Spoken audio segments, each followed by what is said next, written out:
Eh bien salut la team Touitou, j'espère que vous allez bien. Pour ma part ça va très bien. Aujourd'hui, comme vous l'avez vu sur la miniature, je vais vous présenter un Renault Arcana dans cette motorisation 1,3 litre TCE de 140 chevaux. Allez, on commence par l'arrière puisque je suis ici. Et donc on peut voir ici, vu que j'ai la clé en main, que le véhicule s'ouvre, se déverrouille à l'approche de celui-ci. Il n'y a pas besoin d'appuyer sur les boutons. On peut voir ici la petite signature lumineuse Renault, franchement que moi j'adore personnellement. On a un beau rouge, je dirais rouge flamme, hein. Franchement il est très beau. Je sais pas si c'est une option ou pas du véhicule. Voyez, regardez, j'ai la clé en main. Donc là je suis reculé et si je m'approche sans même toucher au bouton, eh bien on va voir que le véhicule s'ouvre tout seul. Et voilà, et ça c'est vraiment top. Donc surtout, eh bien, faudrait pas oublier la clé dans ce dernier. Ensuite, eh bien, à l'avant comme à l'arrière, on est équipé de jantes en 17 pouces avec des pneus en 215/60/17. À l'avant, eh bien, on a une face avant comme ceci, un petit peu comme les toutes dernières Mégane. Franchement, moi, j'aime beaucoup. C'est cette signature lumineuse qui est juste là. Un logo Renault restylé comme ceci. On aime ou on n'aime pas. Moi, personnellement, eh bien, je préférais les premiers modèles du logo. Style comme ma Renault 21 que j'avais à l'époque. Ensuite, eh bien, on a une petite lame en plastique comme ça à l'avant. Là, ici, sur un ton gris. On aime ou on n'aime pas. Moi, personnellement, j'aime bien, mais je l'aurais peut-être vu d'une autre couleur que le gris. Ensuite, ici, eh bien, on a des gros bas de caisse en plastique noir. Et enfin, on a fait le tour et on a la trappe à essence qui est juste là. Donc sur le côté droit du véhicule. En ce qui concerne le moteur, et bien voilà, on est sur un moteur 4 cylindres turbo. Franchement, bon bah là je pense qu'il doit manquer un cache. Mais voilà, il est présent, il est là. On a en tout cas des vérins et ça fait très plaisir. Et donc cette motorisation est Milt hybride. C'est doté d'un alterno démarreur. Et sa légère hybridation, eh bien, permet de porter assistance à l'accélération ou lorsque l'on roule à basse allure. On est ici donc sur une gamme type SUV crossover. La longueur, hein, quand même, 4,57 m. Allez, il se met à pleuvoir, donc là je vous fais vite fait la présentation de l'habitacle. Donc on est comme ceci, le panneau de porte, il y a 4 vitres électriques, rétroviseur extérieur électrique, la petite poignée comme ça en aluminium. On est sur une boîte automatique et les sièges sont comme ceci. Moi j'aime beaucoup le volant qui est multifonction. On a un grand écran LCD. Ici l'autoradio avec un écran également. On a différents boutons ici, eh bien, pour la climatisation, le mode éco, les warnings et le verrouillage du véhicule. La boîte automatique EDC 7 qui s'inspire de la boîte DSG du groupe Volkswagen. Ici on a le frein à main électronique. Et voilà, après on a une planche de bord plutôt étendue et plane. Et franchement, je trouve que ça donne un très beau look à cet habitacle. Ensuite, eh bien, pour l'arrière, voilà, on a un 5 vraies places avec des chargeurs USB juste en bas ici. La ventilation, même la ventilation au niveau des pieds. Et puis vous voyez, avec le siège auto de mon fils, eh bien ça passe plutôt bien, il y a de l'espace. Et enfin, concernant le coffre, on est sur un coffre d'un volume de 513 litres. Donc là ici, on a une partie plane. Et ensuite, si on soulève, eh bien on a un faux fond. Et là, eh bien franchement, ça augmente le volume de coffre. Et ça, c'est plutôt pas mal. Pour mettre quelques valises, ça peut être cool. Alors maintenant, pour démarrer le véhicule, eh bien la carte est juste ici. Je la pose sur ma cuisse et c'est juste une détection. Pied sur le frein. Et ensuite, on a le bouton Stop and Start qui est juste là.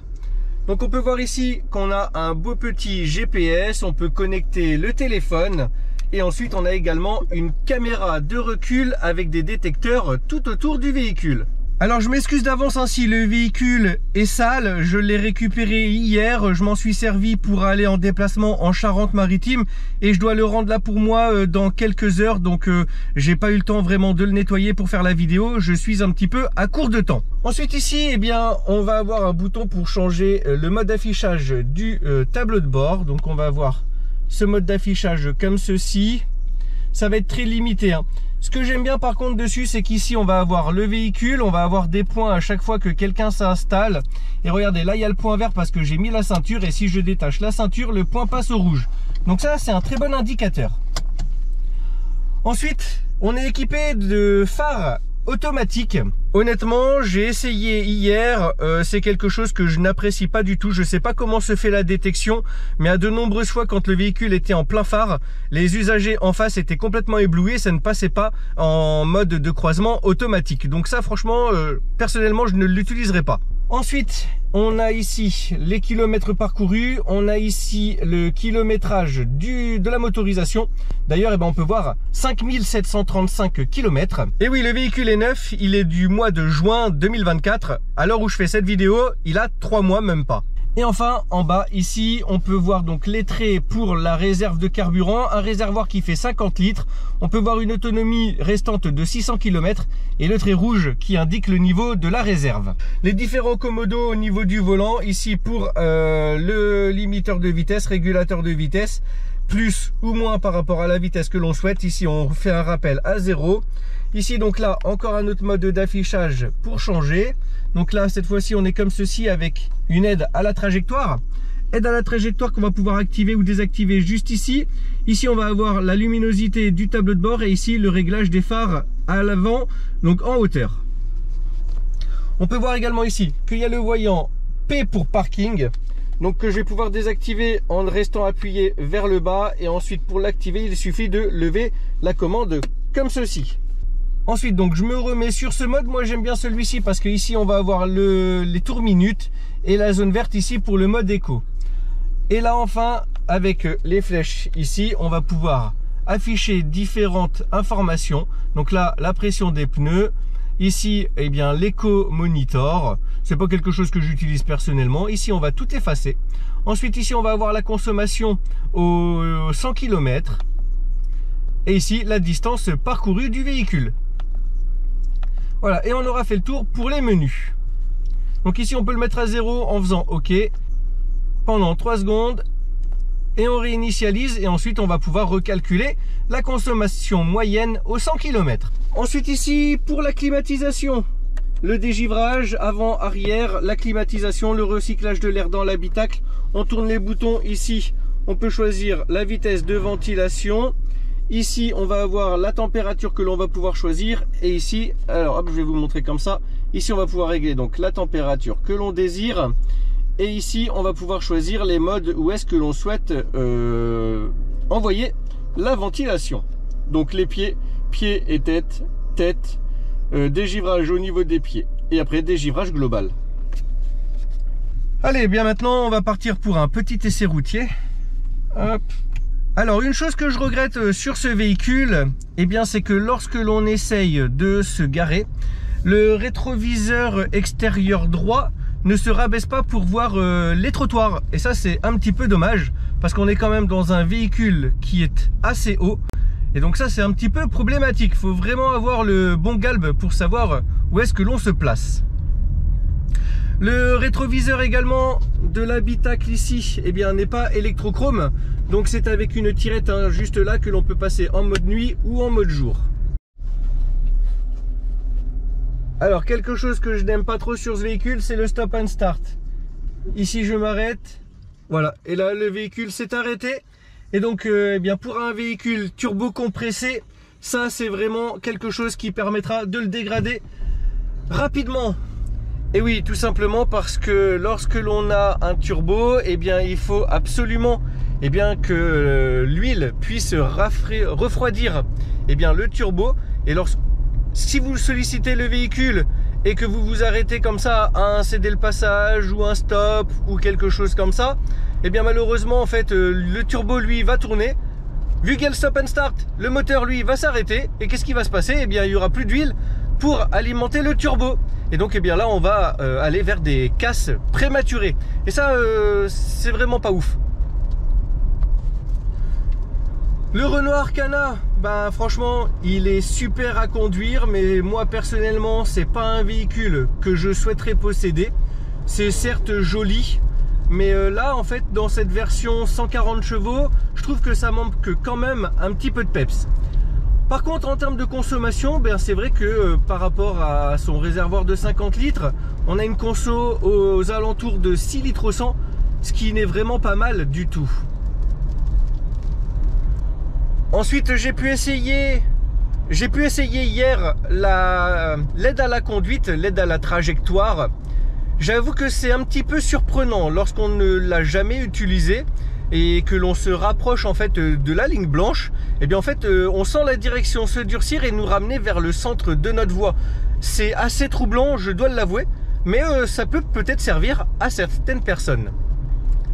Ce véhicule-là s'oriente exclusivement, je dirais, à une famille. Honnêtement, on est parti à 5. Les enfants avaient énormément de place à l'arrière. La conduite est ultra souple. Donc franchement, ça c'est vraiment pas mal du tout. Moi, je suis un passionné. Faut que les voitures, ça marche un peu quand même, hein, on va pas se mentir. J'aime bien quand y a un peu de peps. Là, non. Le 0 à 100, on est aux alentours des 10 secondes, je crois, 9 secondes 6. Donc c'est pas vraiment un foudre de guerre. Et ça ne se prête pas à ça non plus. Donc là on peut voir, hein, je ne sais pas si vous voyez, ma consommation, on est à 6,5 litres au 100 km. Donc c'est relativement correct. C'est limité à 80, je suis à 60, voilà, pour vous montrer un petit peu ce que ça donne. Je vais ralentir un petit peu, je vais vous montrer une petite accélération franche dès qu'on arrive un petit peu là-bas dans la ligne droite. Alors je suis désolé, hein, il pleut, voilà, pas de chance. Allez, c'est parti pour une petite accélération. Voilà, là je suis pied plancher. Et ben on peut voir, hein, c'est un petit peu mou. Alors ça marche quand même plutôt bien, hein, je dois pas mentir que ça reste relativement correct pour une voiture de série de tous les jours. Mais pour quelqu'un qui aime avoir un petit peu de sensation, ça sera pas du tout ce véhicule qui vous procurera de la sensation de conduite. Honnêtement, là on est sur une conduite totalement standard. Le Renault Arcana est similaire à un Mercedes GLE coupé, je dirais. On est à peu près sur les mêmes galbes, ou encore à de la concurrence BMW X4. Je pense qu'en termes de motorisation, on aura peut-être un petit peu mieux chez BMW, mais honnêtement, ici, pour quelqu'un qui veut faire de la route, ce sera amplement suffisant. On peut voir les essuie-glaces automatiques qui se sont activés. Et ça, franchement, ça fait plaisir. C'est une très très bonne option. On a également, vu que c'est une boîte automatique, les palettes au volant pour, eh bien, si on souhaite faire encore plus d'économie de carburant, eh bien, passer les rapports soi-même. Il n'y aura pas de mode manuel comme entre guillemets la DSG. Je n'ai pas réussi à le trouver. Il n'y a pas non plus de mode sport. Et après, il y a un mode éco qui permet également de faire encore plus d'économie de carburant. Je ne l'ai pas essayé non plus parce que c'est pas quelque chose qui m'intéresse.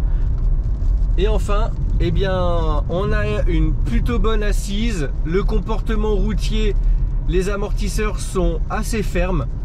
Et on a une assez bonne stabilité. Ah oui, autre point important, lorsque l'on roule, vous pouvez voir ici, là, il y a la vitesse qui est détectée automatiquement. Et donc là, on sait que c'est 50 km/h. Et ça, c'est plutôt pas mal.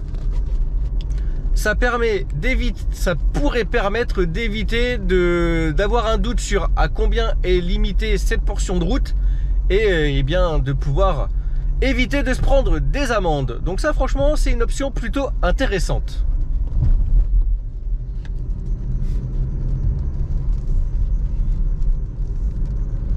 Après, donc sur cette motorisation 1,3 litre TCE essence, eh bien le bruit de l'échappement est quand même pas mal filtré. On n'a aucun bruit, on entend à peine le moteur. Ça peut être agréable, hein, pour certaines personnes, mais moi en tant que passionné, eh bien je préfère entendre le bruit de mon échappement. La prise en main du volant est vraiment au top. Franchement, je trouve que la forme du volant est juste incroyable. J'adore, hein. Personnellement, ça c'est quelque chose de ouf. J'avais essayé la 308 SW3. En termes de gamme de volant, on est presque similaire. Mais je dois dire que je préférais quand même celui de la 308 SW3 qui était un tout petit peu plus petit et donc qui donnait un ressenti entre la route et le volant vraiment beaucoup mieux. Donc voilà, je vais aller jusqu'au céder le passage là et je vais vous montrer encore une fois hein, que eh bien, le stop and start s'active si l'on s'arrête et ça je trouve ça vraiment dommage. Voilà, je suis arrêté et malheureusement eh bien, le véhicule s'est coupé. Donc là si j'avais roulé à 80 et que je viens à m'arrêter comme ça, eh bien le turbo n'est plus alimenté en huile et ça c'est vraiment dommage. Donc là je relâche la pédale de frein et le véhicule redémarre. Eh bien moi j'espère que cette présentation vous aura plu. Honnêtement, si un Renault Arkana vous intéresse, eh bien n'hésitez pas à aller chez Renault pour leur demander éventuellement un essai pour vous faire votre propre avis. Personnellement, moi, c'est pas le genre de véhicule que je souhaiterais. Je le répète encore une fois, c'est hyper confort. Hein. Franchement, ça, on va pas se mentir. C'est pour faire de la route, c'est vraiment top. Quand on a une famille à 5 à l'intérieur, ça passe nickel. On a de l'espace.